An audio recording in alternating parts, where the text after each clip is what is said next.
welcome to this Your Favourite Teacher CPD session. This time we're looking at supporting students with their mental health. I'm Charlene Shaw. I know you've seen me on quite a lot of the CPDs already. And today's session, we are looking specifically at the current research and statistics, especially in light of the pandemic and the lockdown and everything. How we can support students remotely. I know that obviously students will be back in schools by the 8th of March. However, I do think it is something that we need to kind of touch upon just in case you ever need to do any remote teaching in the future. And who knows what announcement Boris might make next. And then finally, preparing students for coming back. So I will be spending quite a lot of time on that point because they're back on the 8th of March and we need to make sure as teachers and supporting edtech companies that we're helping as much as possible. So,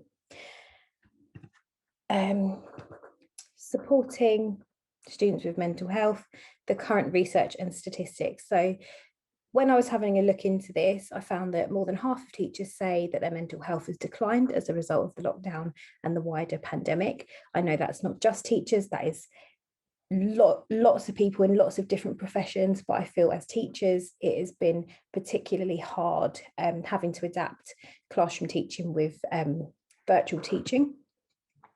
More than a quarter of young people felt unable to cope with life amid the pandemic, and almost a third had panic attacks. That is research from the Prince's Trust.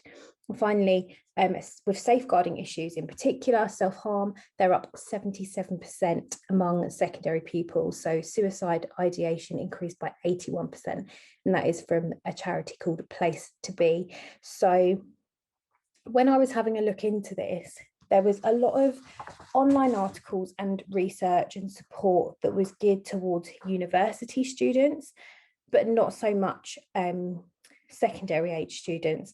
And I feel like a lot of teachers are realising that when they go back, they might be up against a lot of different issues that they perhaps don't know how to cope with. And I know that obviously your SLT and your head teachers and all of the people kind of higher up in your school setting will be working on how they can support both the students and staff with another change, the exams and stuff like that.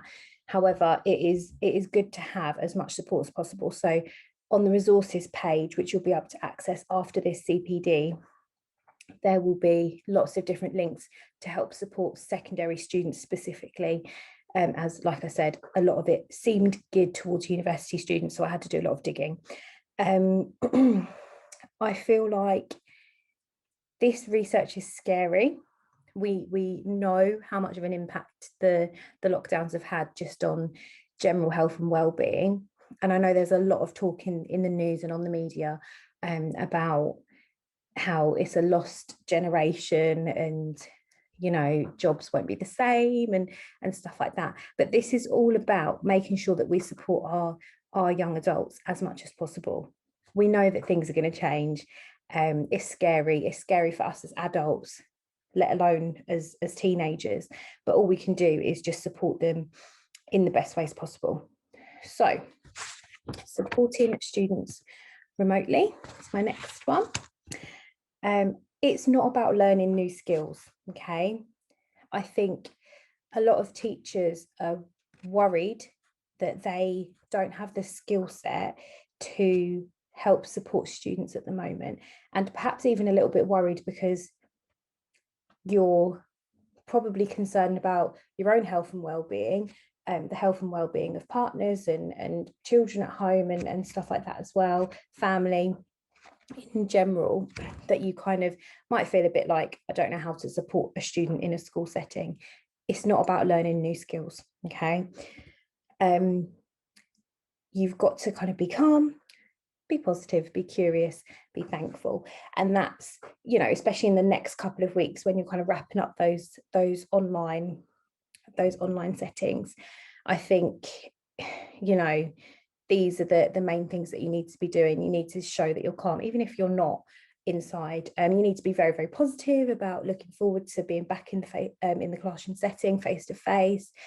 Be curious, how's everyone else feeling about it? And being thankful that you had the opportunity to be able to move your teaching online as well. I know it's stressful, but the more we kind of look at it from a gratitude perspective, I think it helps a lot of people to kind of count their blessings a little bit more and realize that it wasn't all bad throughout the pandemic, no matter what the experience was. We know that pupils' experiences of the pandemic will be varied. So you will have some students in your class that have dealt with loss and bereavement through very close family members. You'll also have students that the pandemic didn't really affect them in that way, so they might not understand it, they might not have that empathy towards others, and that's a lot to kind of worry about as well. But going back to that first point, it's not about learning new skills. It's not about thinking, oh, how am I going to manage Jimmy and Jenny and Alice and all these different people, because you do that on a day-to-day basis anyway. So I had it just there. There it is. The support you provide will already draw on day-to-day skills to provide emotional and academic advice and guidance. I knew I had it down there somewhere. So online, when you're communicating with your students, whether that's face-to-face on Google Classroom or Teams or whatever, or if it's through email and parent mail and stuff like that, you're still using the same skills that you would have learned in your own teaching practice over the years and during your teacher training years and your NQT year and stuff like that. You have to provide emotional and academic advice and guidance, regardless of whether you're doing it through a computer screen or if you're doing it face-to-face in the classroom. That is not a new skill that you're learning or having to learn. It might be something that perhaps you're not as used to kind of using, and you might find it a little bit rusty at first, but you'll get there. Don't feel like you're kind of unable to provide that emotional or academic support, because you can. I think it's really, really good to acknowledge people's worries. So what might cause anxiety going back to a face-to-face setting? And I think that's all part of the kind of be curious point above. So acknowledging people's worries and having a little bit of time in your live lessons to discuss this might really, really help both you and the students to feel comfortable as they move back into that face-to-face setting. Now, whether you do that as anonymous, so some students are kind of typing in a chat box to you, or they're emailing you, so only you can see who's saying what, or if students are confident enough to kind of be able to discuss it and the rest of the class know it's them, I think it's good to have that discussion, and also discussing what students found difficult during the remote learning process in general. I think that would be a really, really good one to discuss with your students, because obviously, if hopefully it doesn't happen, but if you do have to move back to that remote learning environment, if you do have to move back to that, you already have an idea of what students struggled with in the first instance and the second instance, and how you can kind of support them in a different way if it is to happen again. Don't be afraid to discuss the pandemic and new developments. I think for a lot of teachers, it's easy to kind of bury your head in the sand and act like, you don't have an opinion on it, or you don't want to hear the opinions of others. And I know it deviates from the lesson plan, but don't be afraid to have those discussions, because students will feel more comfortable talking to you about anything if you're willing to talk about the kind of harder things as well. And obviously it's all about managing that as well, because your classes better than anyone, so you would know, okay, which students in which classes this might not be appropriate for, and which students would be able to have a good discussion about it that's not going to deviate from the topic and it's not going to get silly and stuff like that. But I think the more you discuss it, the easier it makes students realise that they're all in that same situation. And even if you're back teaching remotely in a few months or whatever, and it's for a different reason, perhaps it's a snow day, and now they're saying, oh, the school's closed, but you can still teach online, don't be afraid to discuss things like that and just get it out of the way rather than just not even acknowledging that it's happened, if that makes sense. So I think it kind of dismisses a student's reaction or response to certain things, and then they might feel a little bit more closed off and not willing to kind of open up as much. I really, really think it's important, even though I'm saying have these discussions and, you know, be open and honest, you need to protect your time as a teacher and you need to protect your mental health. Obviously, this time around with remote learning, it's very much you're following your normal timetable as if you were at school. So the sessions are 50 minutes or an hour or something like that.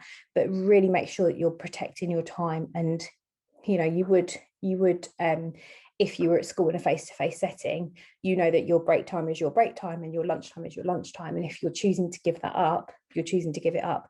But quite often you'll be saying, no, this is my break time. I'm going to the staff room and I'm not dealing with student inquiries.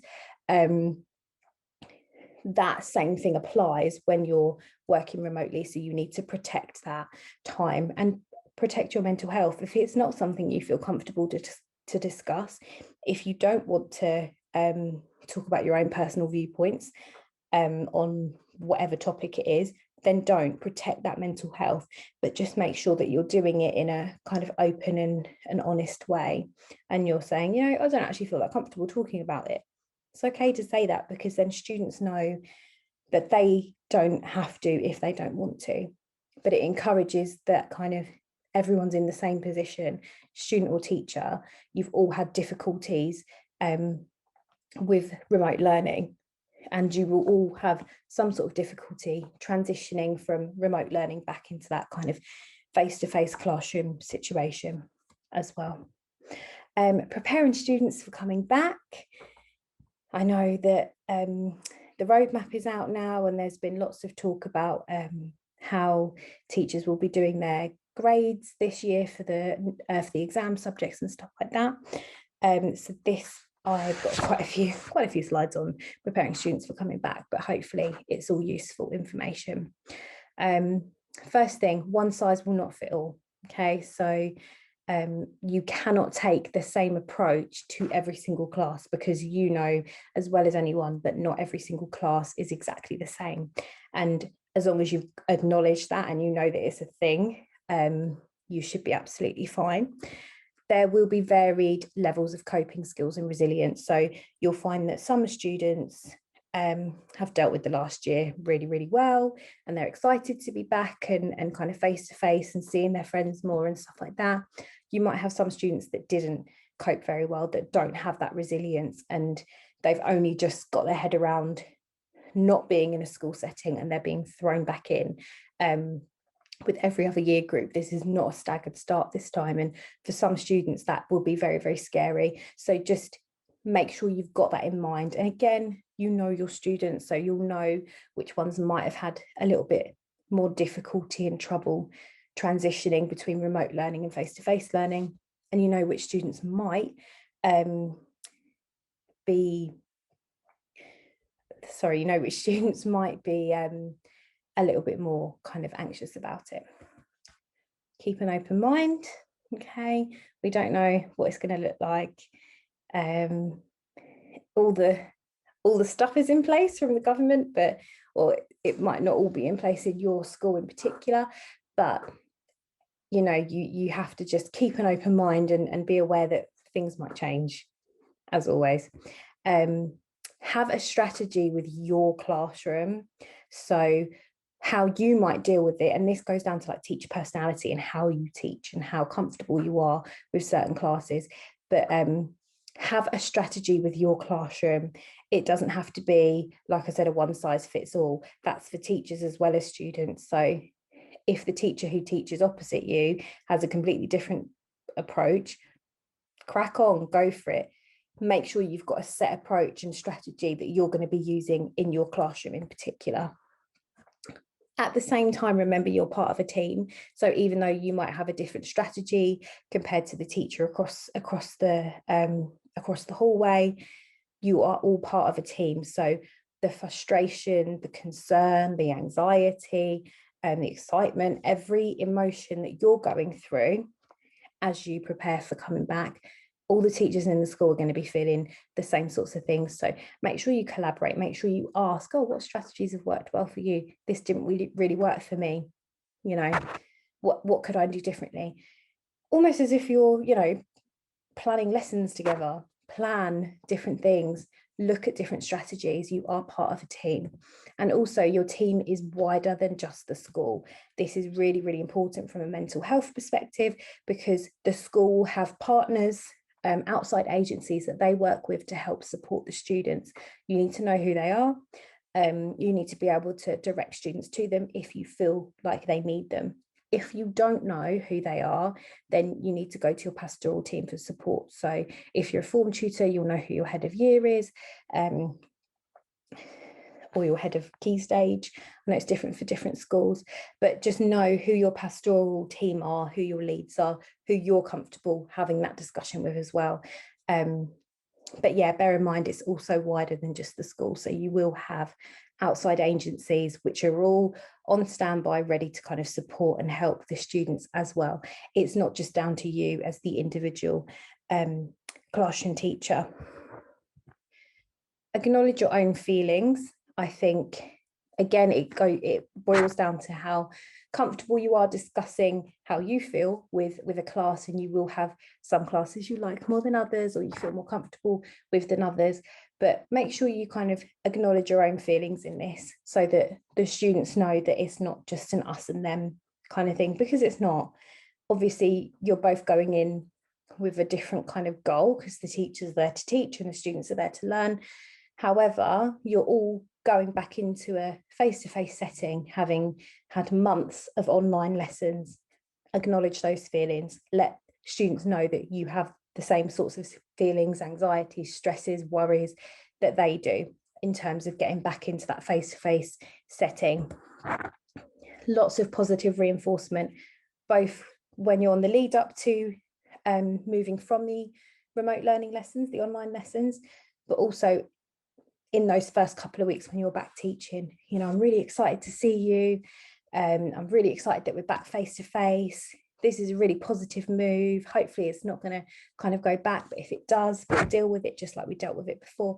All of the positive reinforcement, even with the most difficult students. And I know that's hard, because there will be in every school a set of students that you're thinking, oh no, I've got to go back to teaching them face to face. It was really nice actually being able to teach them remotely, and I could just mute them, for example.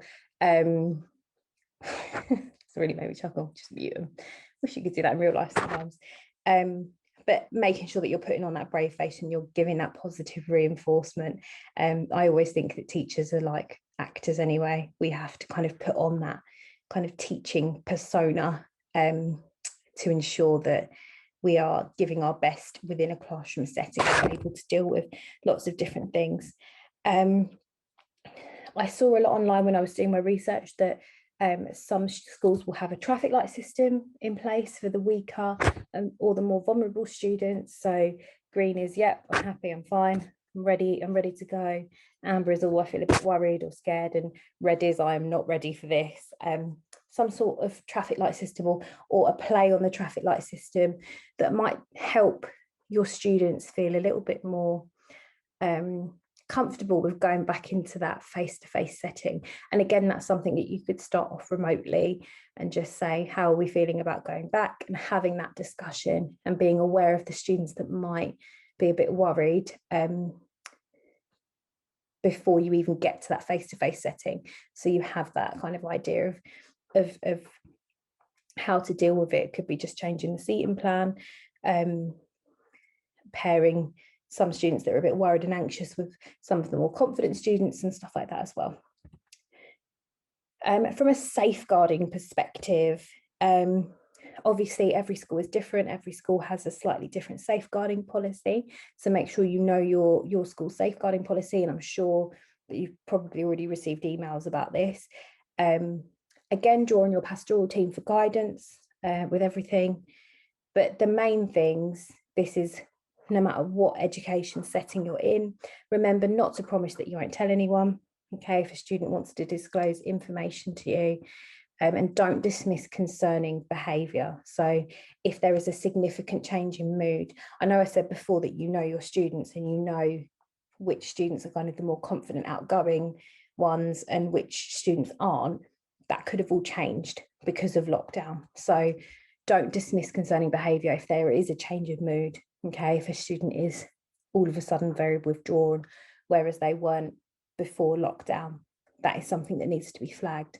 Any significant changes in weight, I saw this online and I was really toying with adding it in, but I thought I better do because it could signify that there's a wider issue going on. I mean, I know it's lockdown and lots of people have put on a bit of weight over lockdown. I definitely have. But if there's a significant change in weight, like drastic, it could be a cause for concern, and you should report it. Even if you feel silly for reporting it, do it. Extreme tiredness, angry outbursts, or seeming just out of character in general. So again, going from confident and happy to quiet and withdrawn, or the other way around. Although if you've gone from quiet and withdrawn and then you're confident and happy, that's probably a good sign. But if it's completely out of character, flag it just in case, you never know. And I think it's always better to over flag causes for concern than it is to ignore anything. And obviously secretive behaviour. So if you go back and it's quite sunny today, like if it's really hot but they've got a jumper on and they're not wanting to show their arms, or if they're worried about getting changed in PE, they're very withdrawn, they don't like you seeing their work, or they don't want you near their bag and stuff like that. All of those little signs, just report it. It's better to be safe than sorry. And it goes back to the first point, just follow your school's safeguarding policy, because there will be a set policy within your school as to how to kind of flag something to your pastoral team. And again, make sure you know who is who. So who is the designated safeguarding person for what year group and for what key stage. If you're a school that's across 2 sites in particular, know who you need to be kind of talking to.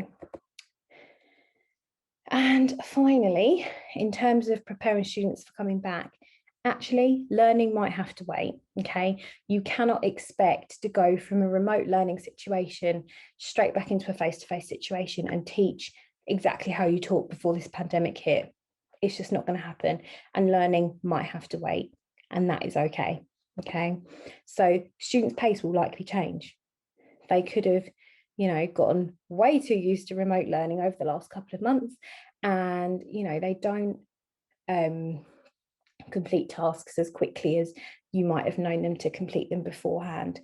Especially if you've got especially because you've been teaching remotely, students are likely to have been typing everything rather than writing everything down. And if they're then going back into a setting where they have to write everything, that they are going to be a lot slower than if they were typing. It is going to be hard for them. It's going to be keep doing this. It's going to strain their hands and their wrists when they're writing. You need to take all of that into consideration and plan your lessons accordingly. It's okay to deviate from the lesson plan. It is okay to save a task for the next day. In fact, it will save a little bit of lesson planning as well. Some students may show disruptive behaviour. They have been learning online for God knows how long, and now they're back in the classroom and they're back with their friends and they want to catch up and they want to talk to everyone. You're going to see some disruptive behaviour. Equally, you're going to find that some students are very withdrawn and quiet because they're not used to being in a big setting with 25 other students. So kind of be aware that that could happen and think about how you might deal with that. Also, remember the last slide about the safeguarding. If it is really concerning, make sure you flag it. Like I said, some might be the opposite. You need to make sure you're rethinking your classroom strategy. So pre-lockdown, you would know how to deal with class set 1 compared to set 3. You might actually use your classroom strategies from set 3 on set 1 and vice versa, because they're all coming back from different experiences with the pandemic, and you need to acknowledge that that might happen and not just expect everything to go back to normal. So just not learn new classroom strategies, but just kind of in the back of your head, you've got your classroom strategies that you would use with every class. You might need to use what you use with set 3 with set 1 and vice versa. Just have that in mind. And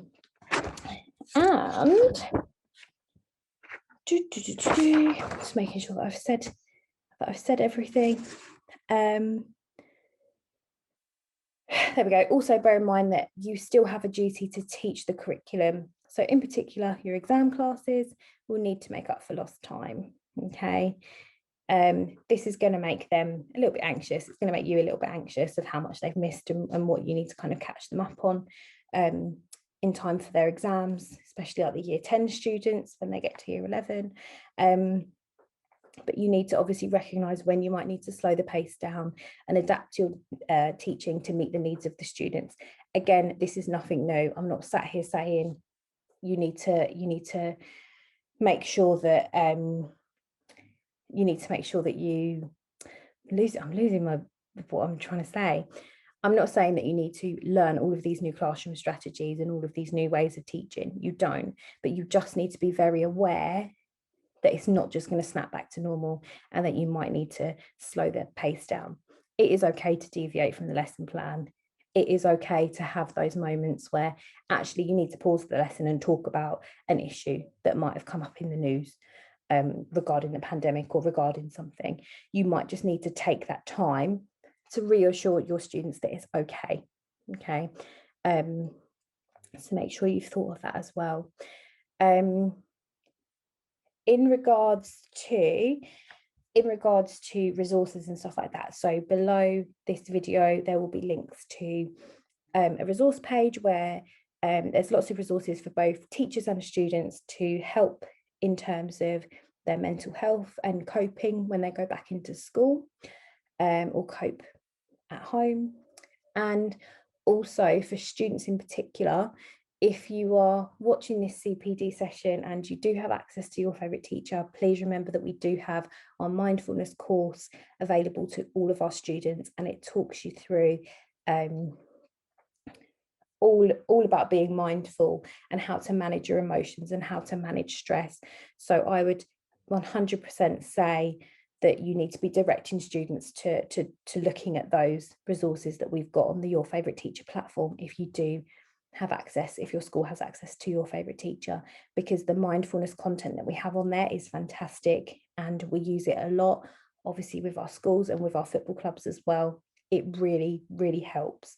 So if you want specific resources and things that students can be following along with, definitely check out the mindfulness course available on the website.